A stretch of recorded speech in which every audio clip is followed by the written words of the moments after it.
ఇదా సేవ? తూర్పు దిక్కు నుండి పడమర దిక్కు వరకు నేనే దేవుడిని ఉన్నానని చెప్తే మనమేమో తూర్పు దిక్కు కాదు, అసలు మనం ఉత్తరం తిరుగుతాం.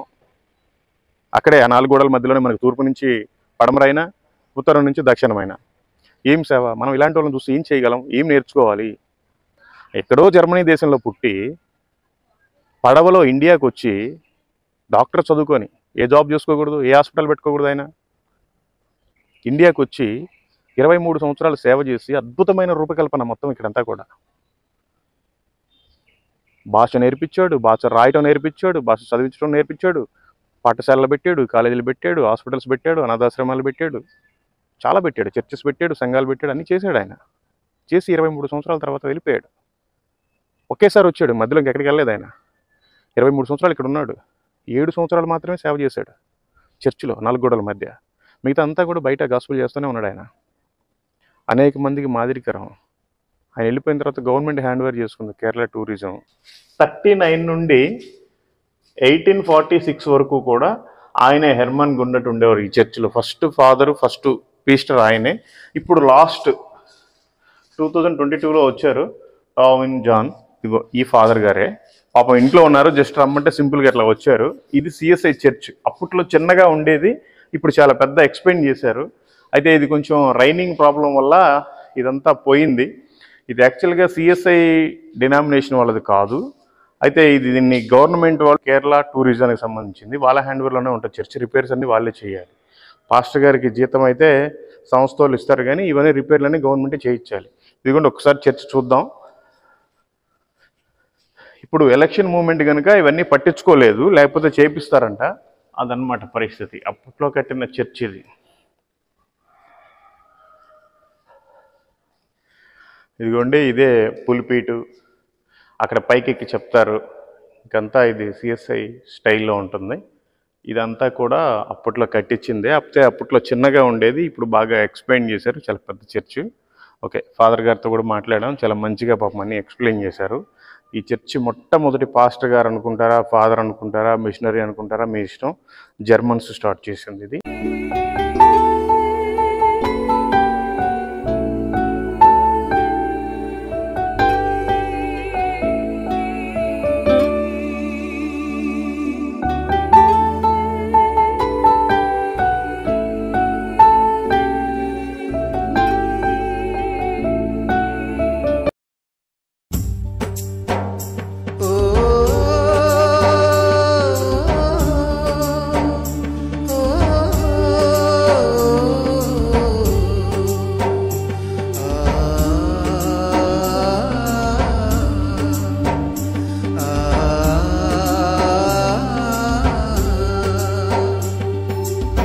పంపుము దేవా పనివారలను పంటను కోయుటకు, నేడు పంటను కోయుటకు.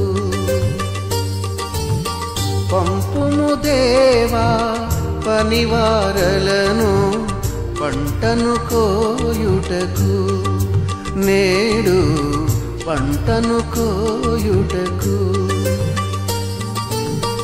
కొంతమందియే శ్రమపడుచుండగా చింతయలేని క్రైస్తవులందరిన్ పంపుము దేవా పనివారలను పంటను కోయుటకు, నేడు పంటను కోయుటకు.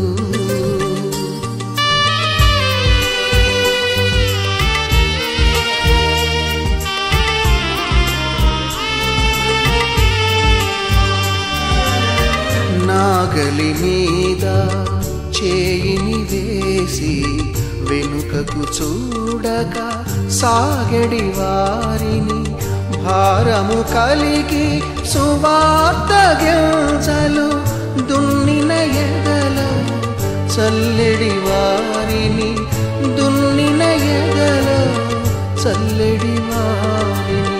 పంపుము దేవా పనివారలను పంటను కోయుటకు, నేడు పంటను కోయుటకు.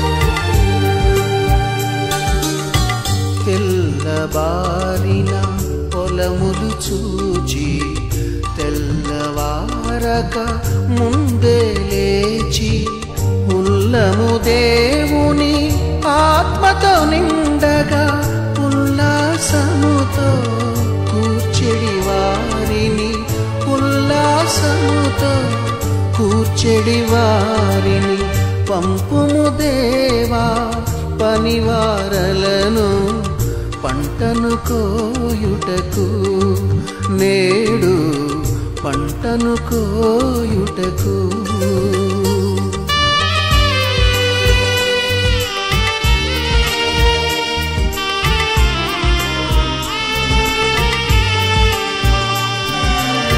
పరమండలము సంతసముందగా ధరణిలో ఆత్మల సంపద పండగ చిరజీవమును ఒసగెడు యేసుని రక్షణ వార్తను చాటెడు వారిని రక్షణ వార్తను చాటెడు వారిని పంపుము దేవా పనివారలను పంటను కోయుటకు నేడు పంటను కోయుటకు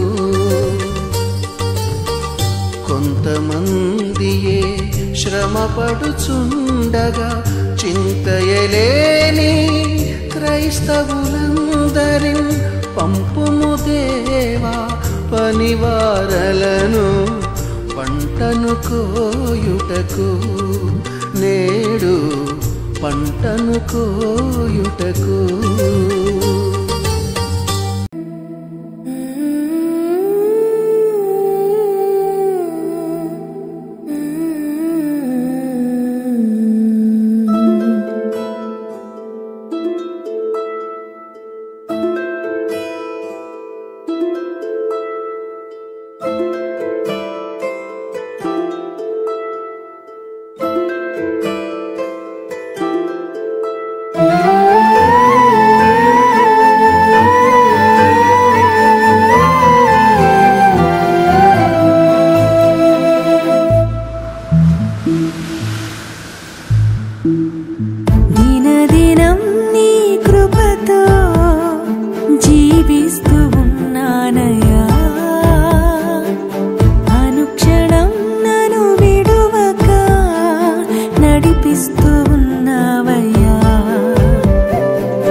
స్థితిలో నిన్ను బాధించుచున్నానయ్యా నీ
పరిచానయ్యా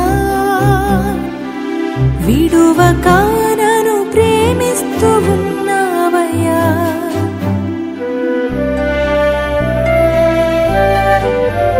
ఎన్నో మారులు నిన్ను దుఃఖపరిచానయ్యా విడువక నన్ను ప్రేమిస్తూ ఉన్నావయ్యా నీ కృపతో క్షమించుమయ్యా నీ దయతో కాయుమయ్యా నీ కృపతో క్షమించుమయ్యా నీ దయతో కాయుమయ్యా నీ ప్రేమే మధురం నీ కృపయే నాకాధారం నీ ప్రేమే మధురం నీ కృపయే నాకాధారం యేసయ్యా యేసయ్యా యేసయ్యా నా యేసయ్యా యేసయ్యా యేసయ్యా యేసయ్యా నా యేసయ్యా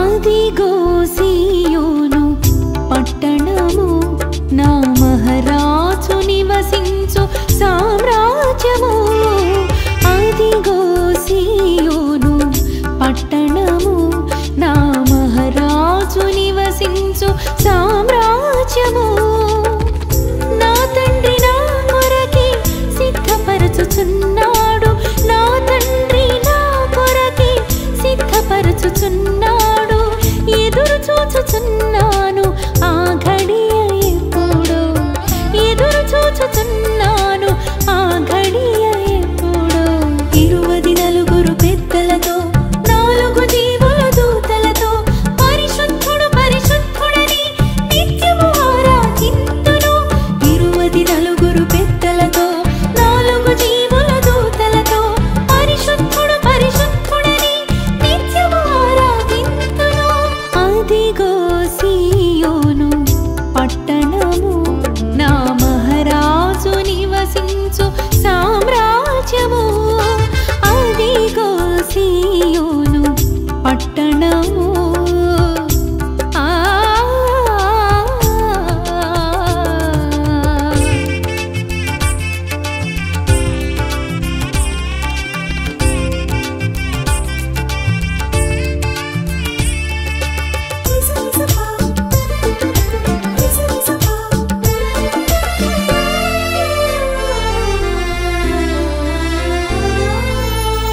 ఆ పట్టణములో గొర్రె పిల్లై దీపమై వెలుగును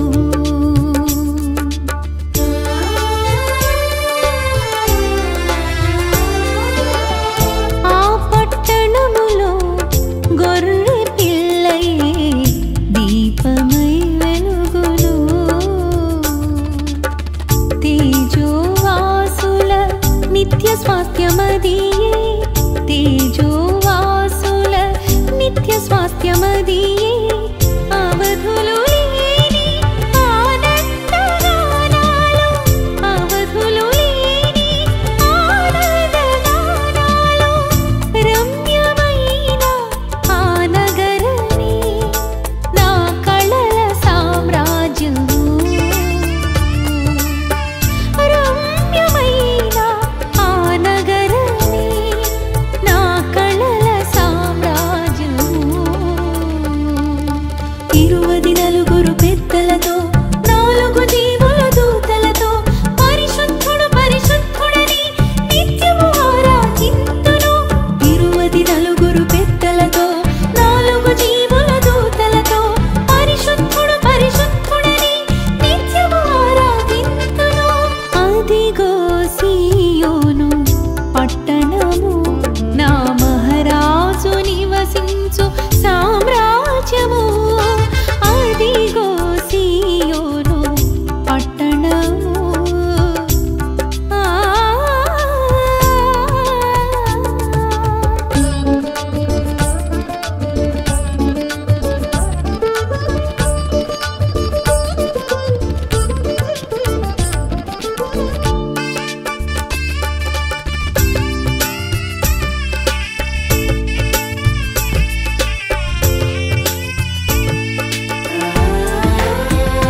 సంతోషకరమాయెను.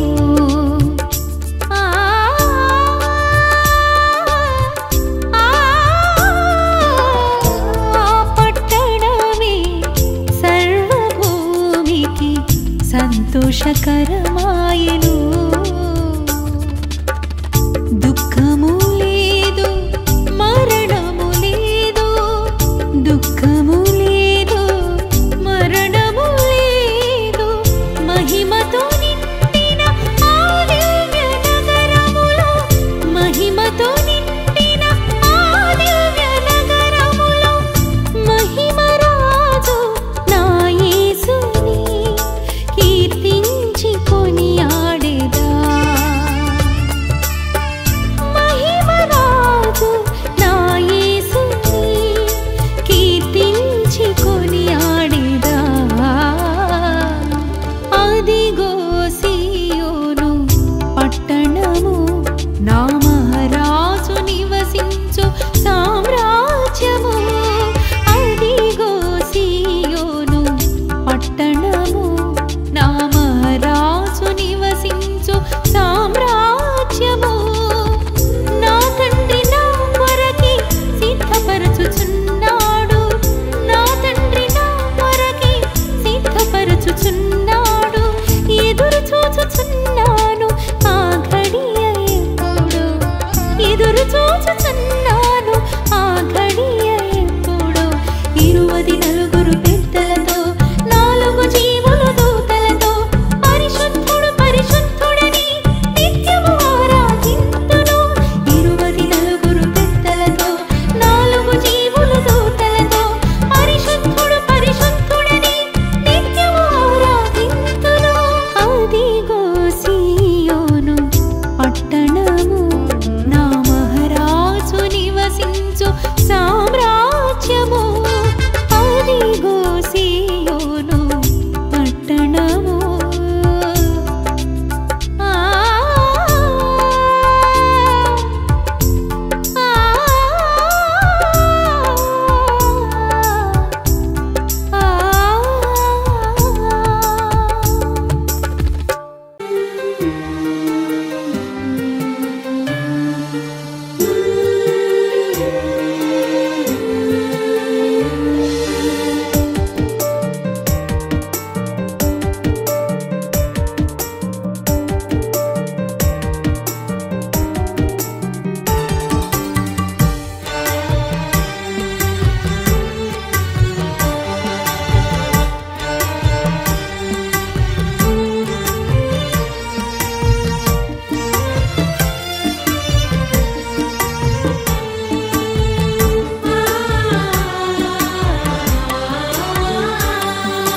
సంఘమనే మందలు ఓ మంచి కాపరి, సుఖమును విడచి కష్టముల కోర్చి మందను పెంచి దీవించినావు.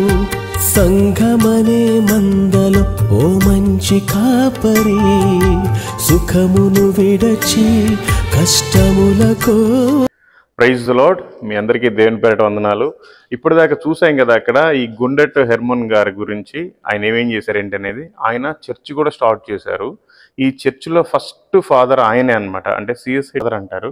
ఆయన ఒక జర్మన్ మిషనరీ అయినప్పటికీ ఆయన పాస్టర్గా కొనసాగుతూ ఆయన ఇక్కడ 20 సంవత్సరాలు ఉండి పోయిన తర్వాత మనతో పాటు ఉన్నారు టాజిన్ జాన్ ఫాదర్ గారు. అయితే ఫస్ట్ ఫాదర్ ఏమో 39 నుండి 1846 వరకు కూడా ఆయనే హెర్మన్ గుండెట్ ఉండేవారు ఈ చర్చిలో. ఫస్ట్ ఫాదరు, ఫస్ట్ పీస్టర్ ఆయనే. ఇప్పుడు లాస్ట్ 2022లో వచ్చారు టాజిన్ జాన్. ఇగో ఈ ఫాదర్ గారే, పాపం ఇంట్లో ఉన్నారు, జస్ట్ రమ్మంటే సింపుల్గా ఇట్లా వచ్చారు. ఇది సిఎస్ఐ చర్చ్. అప్పట్లో చిన్నగా ఉండేది, ఇప్పుడు చాలా పెద్ద ఎక్స్పెండ్ చేశారు.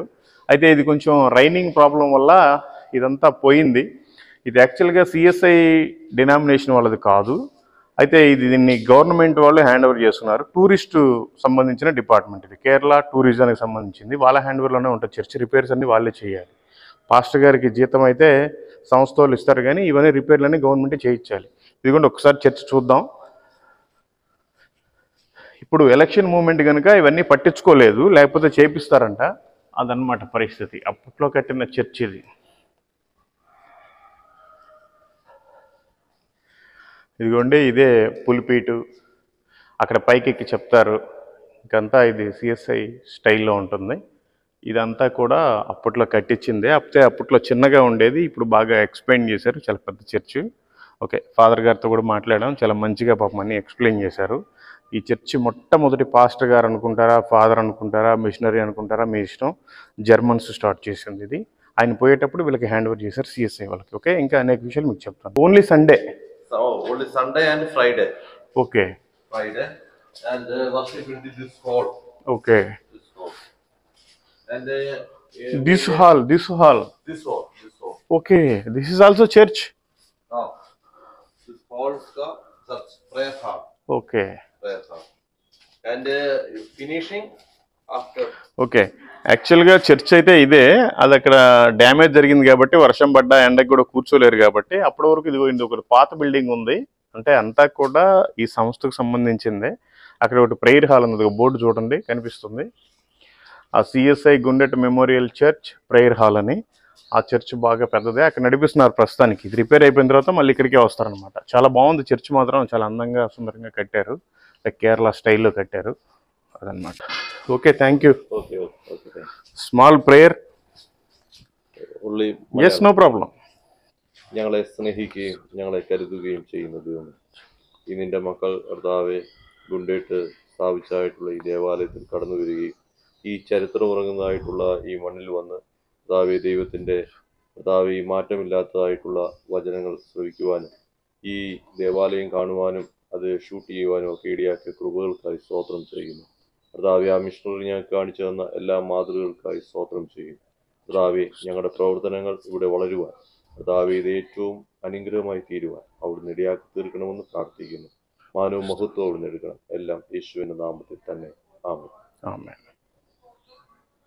Okay. Thank you. Praise the Lord. Okay. Praise the Lord. Yes. I can help. No. Sorry. Oh, automatic lock. No. പുതിയതായിട്ട് വർക്കിന്റെ ഭാഗമായിട്ട്. Okay. మందను పెంచి దీవించినావు గొప్పగా కాపరి. గాయములే తప్ప నీకు మిగిలిందేమిటి? గాయములే తప్ప నీకు మిగిలిందేమిటి? సంఘమనే మందలో ఓ మంచి కాపరి, సుఖమును విడచి కష్టముల కోర్చి మందను పెంచి దీవించినావు.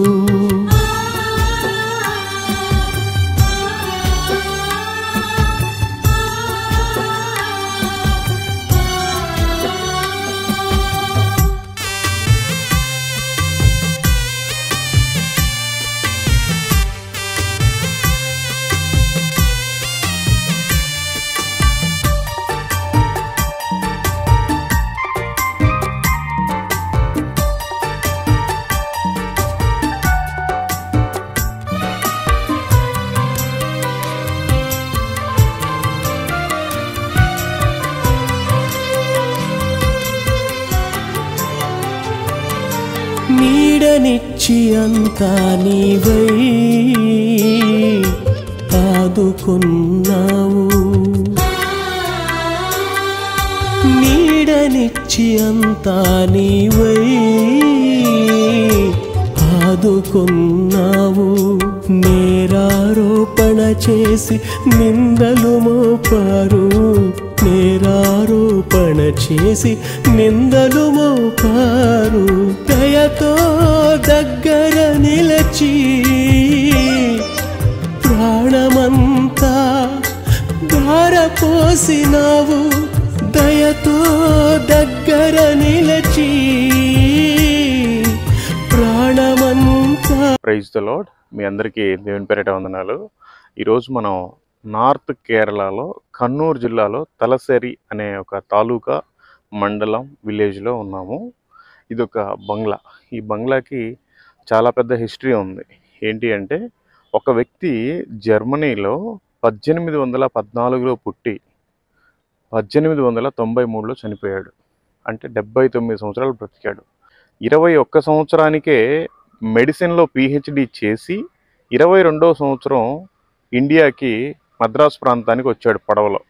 వచ్చి ఒక తపన, ఇండియా కోసం నేను ఏదో ఒకటి చేయాలి అని ఒక తపనతోటి మద్రాసుకు వచ్చాడు. మద్రాసు నుండి కేరళ మలబార్ ప్రాంతానికి వచ్చి ఇక్కడ కరెక్ట్గా 23 సంవత్సరాలు ఉన్నాడు. 23 సంవత్సరాల్లో ఏమేం చేశాడో చెప్తే ఆశ్చర్యపోతారు, కళ్ళకి నీళ్ళు వస్తాయి. ఎందుకు అంటే ఈ మలయాళ భాషకి అసలు లిపి అనేది లేదు, ఓన్లీ మాట్లాడుకోవటమే. లిపి వాళ్ళ దగ్గర నుంచి టోటల్గా కల్పించింది అతనే.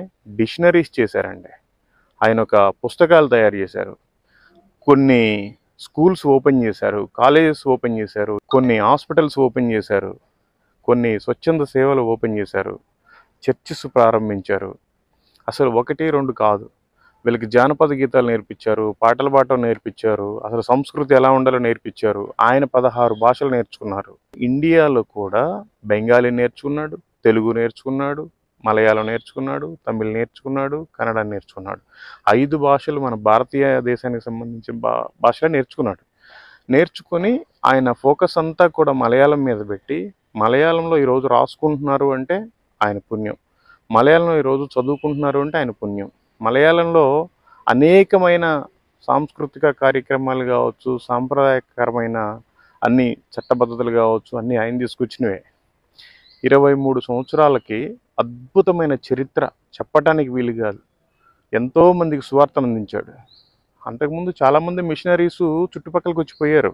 మన తోమా గారు కూడా, సెయింట్ తోమా గారు కూడా అప్పట్లో వచ్చారు, కొన్ని ప్రాంతాలు సందర్శించి వెళ్ళిపోయారు. ఇది నార్త్ కేరళ, ఈ నార్త్ కేరళని ఎవరు పట్టించుకోలేదు. అప్పుడు ఆయన కూర్చి ఇక్కడ ఒక చర్చ్ స్థాపించారు. మీకు ఆ చర్చ్ కూడా చూపించాం చూడండి. ఆ చర్చిలో 7 సంవత్సరాలు మాత్రమే ఆయన పాస్టర్గా ప్రీచ్ చేశారు. ఉన్న 23 సంవత్సరాలలో 7 సంవత్సరాలు మాత్రమే చర్చి లోపల ప్రీచ్ చేశారు. మిగతా టైం అంతా కూడా బయట సువార్త చేశాడు, బయట గాస్పుల్ ప్రకటించారు. చూడండి, ఆయన బ్రతికిందే 79 సంవత్సరాలు. 79 సంవత్సరాల్లో 21 సంవత్సరం చదువు పోయింది. ఇక్కడ 23 సంవత్సరాలు. 23 సంవత్సరాలు అయిపోయిన తర్వాత జర్మనీ వెళ్ళిపోయాడు. 1893లో చనిపోయారు. ఓకే, ఆయన ఉండే ఇల్లు ఇదే. ఇక్కడే ఉండి ఈ రాజ్యం మొత్తాన్ని, ఈ మలబార్ ఏరియాని దేవుణ్ణి పరిచయం చేసి, వాళ్ళకి మారు మనసు కలిగిన తర్వాత బాప్తిసం ఇస్తూ, దేవునికి సాక్షిగా నిలబెడుతూ అనేక సంఘాలు స్టార్ట్ చేసి, వీళ్ళకి మలయాళ రాయటానికి, చదవటానికి ఒక లిపి కల్పించి, డిక్షనరీస్ తయారు చేసి, స్కూల్స్ పెట్టి, హాస్పిటల్స్ పెట్టి, అనేక మందికి గాస్పుల్ చెప్పి, ఇంత ప్రయాసపడి 7 సంవత్సరాలు మాత్రమే చర్చిలో ఉన్నాడు. మిగతా అంతా కూడా బయటే ప్రచారం చేశాడు, దేవుని గురించి సువార్త ప్రకటించాడు. అలాంటిది మనం ఈరోజు ఎలా ఉన్నాం? 4 గోడల మధ్యన దేవుడు చెప్పాడు, నిన్ను వలె నీ పొరుగు వారిని ప్రేమించమని చెప్పాడు. ఆయన ప్రేమించాడు మన భారతదేశాన్ని, అందుకని అక్కడి నుంచి ఇక్కడికి వచ్చాడు. ఆయన పేరు హెర్మన్ గుండర్ట్. హెర్మన్ గుండర్ట్ గారు భారతదేశాన్ని ప్రేమించాడు, ముఖ్యంగా ఈ మలయాళ ప్రాంత ప్రజల్ని ప్రేమించాడు. మీరు సర్వలోకానికి వెళ్ళి సర్వ సృష్టికి సువార్తను ప్రకటించమన్న బైబిల్ వాక్యాన్ని, దేవుడు చెప్పిన మాటని ఆయన తీసుకున్నాడు. సర్వలోకానికి వచ్చాడు ఆయన. జర్మనీ ఎక్కడ, ఇండియా ఎక్కడ, అయినా కూడా ఇక్కడికి వచ్చాడు. అగ్నిలో నుంచి లాగినట్టుగా కొందరిని లాగి రక్షించడని చెప్పాడు. అగ్నిలో నుంచి ఈ పరిసర ప్రాంతంలో అందరినీ కూడా రక్షించాడు ఆయన. ఆయన ఇంత దూరం ఎందుకు వచ్చాడు? యెషయా గ్రంథంలో చెప్తుంది, తూర్పు దిక్కు మొదలుకొని పడమర దిక్కు వరకు నేనే దేవుడను, వేరొక దేవుడు లేడు అని చెప్పాడు ఆయన. అందుకే నా జర్మనీలో ఉంటే నాకే దేవుడు కాదు, భారతదేశంలో ఉండే వాళ్ళు కూడా యేసుక్రీస్తు దేవుడే. ఆయన గురించి మనం ప్రచురింప చేయాలి. మరి ఎవరు చెప్తారని ఆయన వచ్చాడు. ఈ రోజున మన పాస్టర్స్కి, మన సేవకులకి 4 గోడల మధ్యలోనే సర్వలోకము. నిన్ను వల్లే నీ పొరుగు వారిని ప్రేమించమంటే వేరే వాళ్ళని ప్రేమించరు. ఆ 4 గోడల మధ్యలో ఉండే వాళ్ళని మాత్రమే ప్రేమిస్తారు. అగ్నిలో నుంచి లాగినట్టుగా కొందరైనా లాగి ఆయన సాక్ష్యం నిలబెట్టమంటే వాళ్ళ చర్చిలో చచ్చిపోయిన వాళ్ళనే ఇంకా లాగి లాగి లాగి లాగి ఆ ఎదుట నిలబెడతారు. ఇదా సేవ? తూర్పు దిక్కు నుండి పడమర దిక్కు వరకు నేనే దేవుడిని ఉన్నానని చెప్తే మనమేమో తూర్పు దిక్కు కాదు, అసలు మనం ఉత్తరం తిరుగుతాం. అక్కడే ఆ 4 గోడల మధ్యలోనే మనకు తూర్పు నుంచి పడమరైన, ఉత్తరం నుంచి దక్షిణమైన. ఏం సేవ? మనం ఇలాంటి వాళ్ళని చూసి ఏం చేయగలం? ఏం నేర్చుకోవాలి? సమాజం ఏమైపోతుంది, అసలు మనం ఏం చేస్తున్నాం? ఎక్కడో జర్మనీ దేశంలో పుట్టి పడవలో ఇండియాకు వచ్చి డాక్టర్ చదువుకొని ఏ జాబ్ చేసుకోకూడదు, ఏ హాస్పిటల్ పెట్టుకోకూడదు. ఆయన ఇండియాకు వచ్చి 23 సంవత్సరాలు సేవ చేసి అద్భుతమైన రూపకల్పన మొత్తం ఇక్కడంతా కూడా.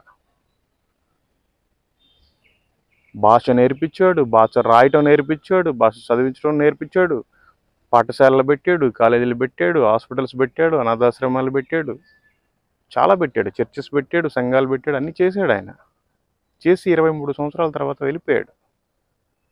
ఒకేసారి వచ్చాడు, మధ్యలో ఇంకెక్కడికి వెళ్ళలేదు. ఆయన 23 సంవత్సరాలు ఇక్కడ ఉన్నాడు.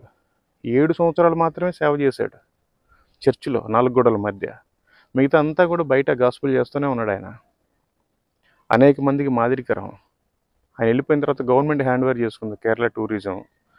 ఆ చర్చ్, స్కూల్స్, చర్చెస్, ఇలా బంగ్లా అన్నీ కూడా హ్యాండ్ ఓవర్ చేసుకున్నారు. ఆ చర్చికి పాస్టర్కి ఒక్కడికే శాలరీ సంస్థ ఇస్తుంది, కానీ మిగతా అంతా కూడా గవర్నమెంట్ టూరిజం చూసుకుంటుంది. అందుకనే కొంచెం ఆ చర్చ్ పాడైపోయింది. ఇంకా ఈ ఎలక్షన్ రిజల్ట్ వచ్చాక చేపిస్తారంట. మీకు దండం పెట్టి చెప్తున్నాను, మీరు కూడా సర్వలోకానికి బయలుదేరండి. నిన్ను వలె నీ పొరుగు వారిని ప్రేమించండి. అనేక మందిని అగ్నిలో నుంచి లాగినట్టుగా లాగిన ఎదురు సాక్షిగా నిలబెట్టండి. ఎన్ని రోజులు నామకార్థంగా మీ డప్పులు మీరే కొట్టుకుంటారు అక్కడే 4 గోడల మధ్యలో ఉండి. వీళ్ళందరూ రాకపోతే మనకి ఎక్కడది అసలు? విలియం కేరీ అసలు ఎందుకు వచ్చారు అక్కడి నుంచి ఇక్కడికి? ఇంకా జీగన్ బల్క్ గారు ఎందుకు వచ్చారు అక్కడి నుంచి ఇక్కడికి? ఈయన ఎందుకు వచ్చారు అక్కడి నుంచి ఇక్కడికి? మరి మనం ఎక్కడికి వెళ్తున్నాం? పాస్టర్ అని పేరు పెట్టుకుంటున్నాం, మన గొప్పలు మనమే చెప్పుకుంటున్నాం. మన ఊరే, మన మండలం ఎక్కడి నుంచి దాటం. ఎందుకంటే పక్కకి వెళ్తే మన జనాలంతా ఏమైపోతారో తెలియదు. సంవత్సరానికి ఒకసారి మన వాళ్ళకే మీటింగ్, ఉజ్జీవ కూటాలని పెట్టుకోవటం. దేనికి? దేవుడు అంటే తెలియని వాళ్ళకి కదా చెప్పాల్సిందే. తూర్పు దిక్కు నుండి పడమర దిక్కు వరకు కూడా ఆయన ఒక్కడే కదా దేవుడు. మరి ఆ ఒక్కడే దేవుడు అని ఎంతమంది నమ్ముతున్నారు? అందరూ నమ్మే పని అయితే ఆయన ఎందుకు చెప్తాడు మీరు సర్వలోకానికి వెళ్ళి సర్వసృష్టికి సువార్తను ప్రకటించమని? అందరూ ప్రేమ కలిగి ఉన్నట్లయితే నిన్ను వల్ల నీ పొరుగు వారిని ప్రేమించమని ఎందుకు చెప్తున్నాడు? అందరూ చల్లగా మంచిగా రక్షణలో ఉన్నట్లయితే అగ్నిలో నుంచి లాగినట్టుగా లాగి కొందరిని రక్షించడానికి ఎందుకు చెప్తున్నారు? ఇవన్నీ వాక్యాలు మనం చెప్పుకోవడం, చదువుకోవడమే కానీ వాటిని ఏం పాటించేది ఉండదా? దయచేసి సేవకులు, పాస్టర్స్ అందరూ మారండి. విశ్వాసులు కూడా మీరు మారండి. మీ పాస్టర్స్ తీసుకొస్తే మహా అంటే వారానికి ఒకరిని ఇద్దరిని తీసుకొస్తారు. మరి మనమే తీసుకొని రావాలి. సన్నిధిలోకి తీసుకొచ్చే వరకు మన బాధ్యత. తీసుకొచ్చిన తర్వాత రక్షణ దేవుడిది. సరేనా? దయచేసి గమనించండి. వారంలో ఒక్క సండే మాత్రమే గాస్పుల్ చెప్తున్నారు, ప్రసంగాలు ఇస్తున్నారు, మంచి మంచి మెసేజ్లు ఇస్తున్నారు. మరి మిగతా సోమవారం, మంగళవారం, బుధవారం, గురువారం, శుక్రవారం, శనివారం ఎక్కడికి వెళ్తున్నారు మన సేవకులు? మనం ఎక్కడికి వెళ్తున్నాం? దేవుని పని ఎవరైనా చేస్తున్నారా? పేరుకు మాత్రం మెడలో బోర్డు వేసుకున్నారు, నేను పాస్టర్ని, నేను రెవరెండ్ని, నేను బిషప్ని, నేను సేవకుడిని. సమర్పణ, తెల్ల బట్టలు తప్ప ఇంక వేరే వేసుకోను. నాకు కాళ్ళు నొప్పులు వస్తే మీరే నొక్కాలి. మీరంతా వెజిటేరియన్ తినంటే నాకు నాన్ వెజ్ కావాలి. ఇవే పాస్టర్స్కి ఉండాల్సిన లక్షణాలు? చూడు, ఎక్కడ ఆయనో ఇక్కడికి వచ్చి 16 భాషలు నేర్చుకొని, మన ఇండియా 5 భాషలు నేర్చుకొని, బెంగాలీ, తెలుగు, కన్నడ, మలయాళం, ఇన్ని భాషలు నేర్చుకొని ఆయన ఇంత చేసి మాదిరికరంగా వెళ్ళిపోయాడు. ఆయన వెళ్ళిపోయిన తర్వాత ఈరోజు కేరళ గవర్నమెంట్ ఎక్కడికి వెళ్ళినా మీరు గూగుల్లో కొట్టండి హెర్మన్ గుండెట్ అని. వాళ్ళ రాష్ట్రానికి, ఈ మలబార్ ప్రాంతానికి ఎంత హెల్ప్ చేశాడు. ఆయన చెప్పాడు, మొదట నా నీతిని, నా రాజ్యాన్ని వెతకండి అని. వెతకటానికి ఆయన జర్మనీ నుంచి ఇక్కడికి వచ్చాడు. నీతిమంతులు పరలోక రాజ్యం వారిది. నీతిగా ప్రవర్తించి నీతిగా బ్రతికితే పరలోక రాజ్యం వారిది. మనం నీతిగా ఉంటున్నామా? కనీసం ఎదుటి వాళ్ళని ప్రేమిస్తున్నామా? మన రాష్ట్రం వాళ్ళనే ప్రేమిస్తున్నాం, తెలుగు వాళ్ళనే ప్రేమిస్తున్నాం. జర్మనీలో చర్చెస్ చాలా ఉన్నాయి, ఇక్కడ పెద్ద పెద్ద యూనివర్సిటీలు ఉన్నాయి, మార్టిన్ లూథర్ గారి ఇంకా చాలా ఉన్నాయి. అక్కడ చదువుకొని ఇక్కడికి వచ్చారు. మరి మనకి ఆంధ్ర, తెలంగాణలో చాలా చర్చెస్ ఉన్నాయి. మళ్ళీ ఇంకా ఇక్కడ అక్కడెక్కడే తయారు చేసుకుని అక్కడెక్కడే కూటాలు, అక్కడెక్కడే చర్చెస్ పెట్టుకుంటున్నారు. ఇంకా బయటికి వెళ్ళొచ్చు కదా. నార్త్ ఇండియా చాలా ఉంది, నార్త్ ఈస్ట్ చాలా ఉంది, సౌత్ ఇండియాలో కూడా ఇంకా కొన్ని ట్రైబల్స్ మధ్య పరిచర్య లేదు, అడవుల్లో కొండల్లో ఉన్నారు. వాళ్ళందరికీ ఎవరు చెప్పాలి? మీరు అనేక జన్మలను శిష్యులుగా చేయమని ప్రభు చెప్తున్నారు. అసలు మీరు శిష్యులుగా తయారు చేస్తున్నారా? చేసుకున్నా కూడా మీకు తయారు చేసుకుంటున్నారు. యేసు ప్రభుకి అయితే శిష్యులను చేయట్లేదుగా. యేసు ప్రభు వారికి మీరు శిష్యులను కనుక తయారు చేసినట్లయితే యేసు ప్రభు వారు పని చేస్తారు. మీరు శిష్యులుగా తయారు చేసుకుంటున్నారు, వాళ్ళు మీ పని చేస్తున్నారు. మీ బైబిల్ పట్టుకురావటం, మీ వాటర్ బాటిల్ పట్టుకురావటం, మీ ఇంట్లో సరుకులు తెచ్చేయటం, కూరగాయలు తెచ్చేయటం, పాల ప్యాకెట్లు తెచ్చేయటం, ఆ చర్చలు తుడవటాలు ఉడవటాలు. ఇదా శిష్యరికం అంటే? అనేక జనములను శిష్యులుగా తయారు చేయండి. మీరు సర్వలోకానికి వెళ్ళి సర్వసృష్టికి సువార్తను ప్రకటించండి. ఈ వాక్యాలను చదువుకోవటానికైనా దయచేసి మారండి.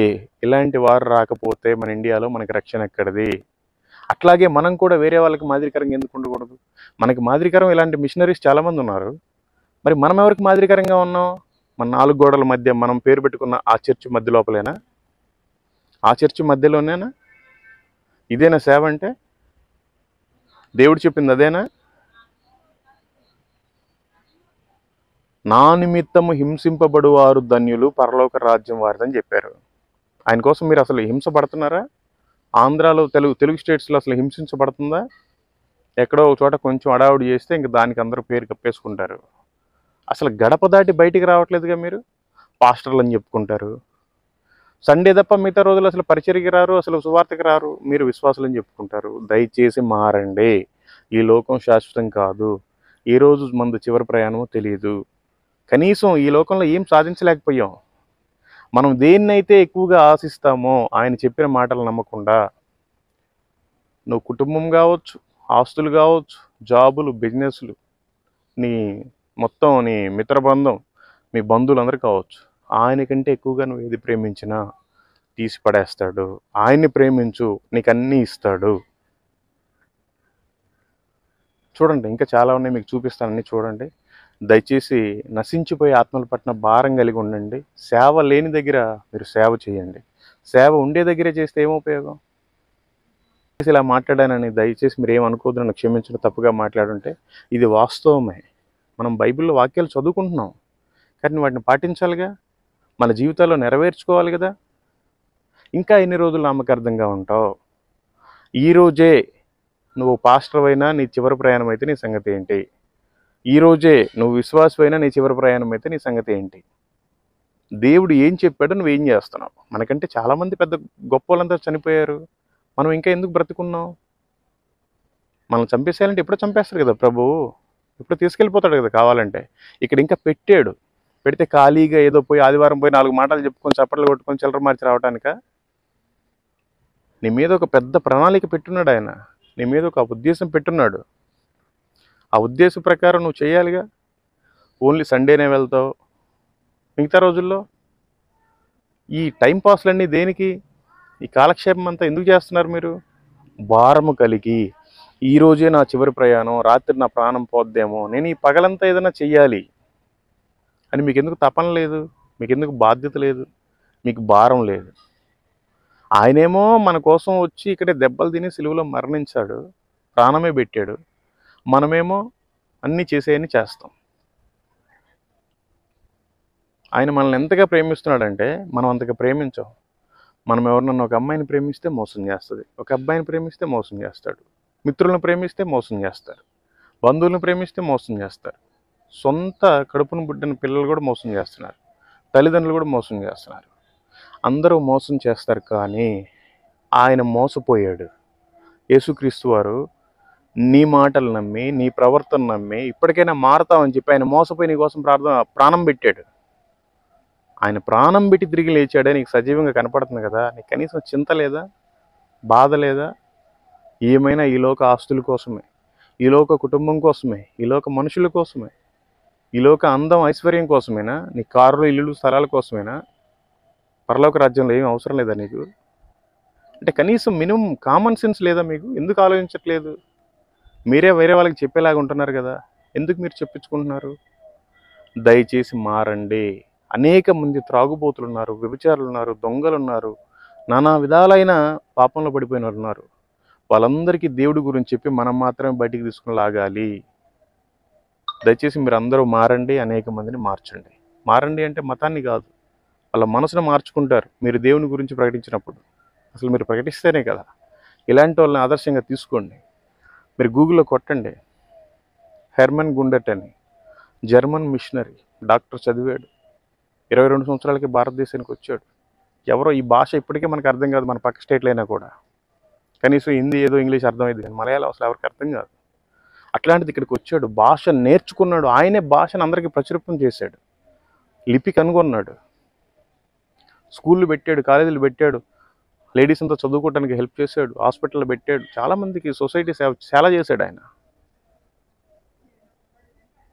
ఏమనుకోబాకండి, నా మాటలు ఇలాగే ఉంటాయి.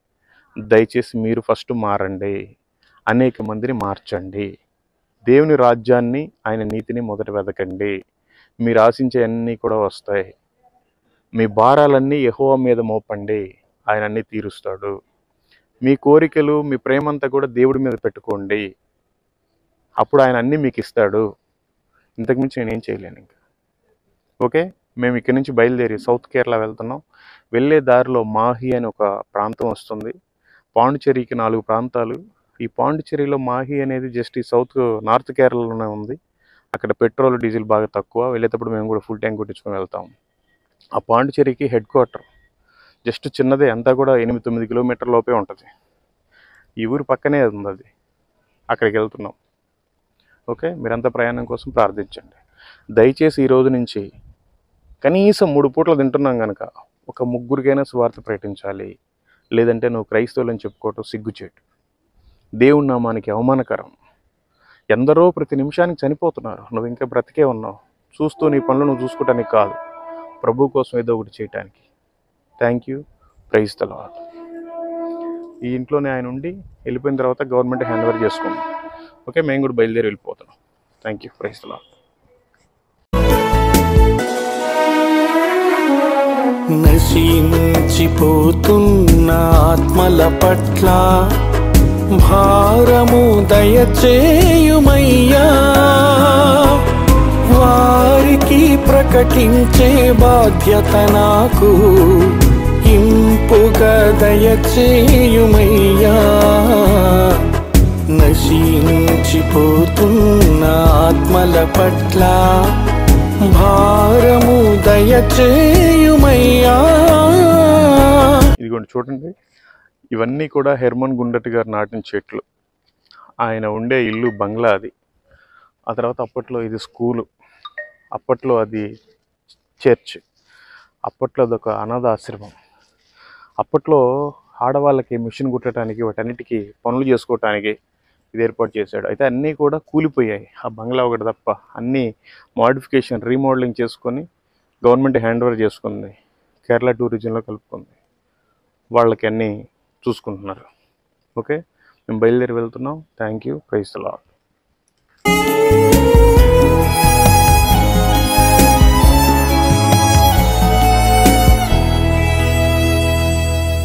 నడవనీయుము దేవా నడవనీయుము, నీ చేతితో నన్ను నడుపుము, విడిచిపెట్టక నీవు నీ దాసుని, నీ త్రోవలు నన్ను నడుపుము. Praise the lord. మీ అందరికీ దేవుని పేరిట వందనాలు. ఇదిగోండి, మేము ఇప్పుడే మన కేరళ కన్నూరు జిల్లా ముగించుకొని కోజికోడ్ జిల్లాలోకి ఎంటర్ అయ్యేటప్పుడు మధ్యలో ఇంకొక స్టేట్ వస్తుంది, అదే పాండిచ్చేరి. అదిగోండి, వెల్కమ్ టు మాహి. మాహి అంటే అది కేంద్రపాలిత ప్రాంతము పాండిచ్చేరి. పాండిచ్చేరికి సిటీస్ ఏంటంటే, ఒక సిటీ పేరు పాండిచ్చేరి, రెండోది కరైకల్, మూడోది ఆంధ్రాలో ఉండే యానం, నాలుగోది కేరళలో ఉండే మాహి. కేరళలో కానూరు జిల్లా నుండి కోజికోడ్ జిల్లాకి వెళ్తున్నాం. ఈ రెండింటి మధ్యలో ఒకటి మాహి అని వస్తుంది, ఇది పాండిచ్చేరి.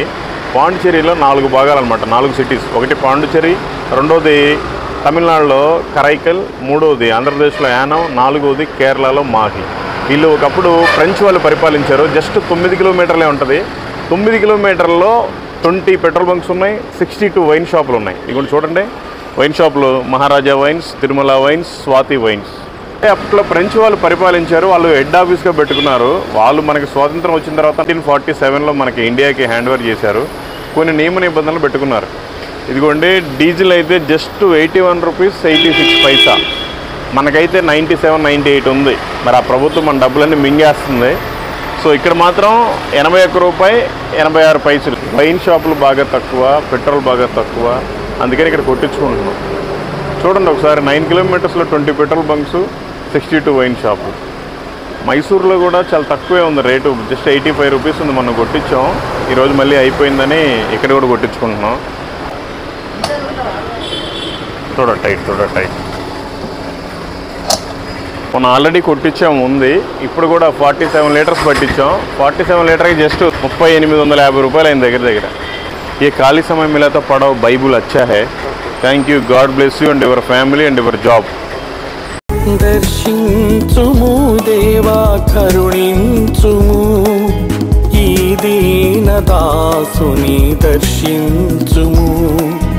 దర్శించుము దేవా కరుణించుము, ఈ దీన దాసుని దర్శించుము. క్షయమైన ఈ మంటి దేహం మన్నులో చేరేలోపు, ఒక్కరికైనా నీ వాక్యం నీ దాసునితో చేర్చనిమ్ము. క్షయమైన ఈ మంటి దేహం మన్నులో చేరేలోపు, ఒక్కరికైనా నీ వాక్యం నీ దాసునితో చేర్చనిమ్ము.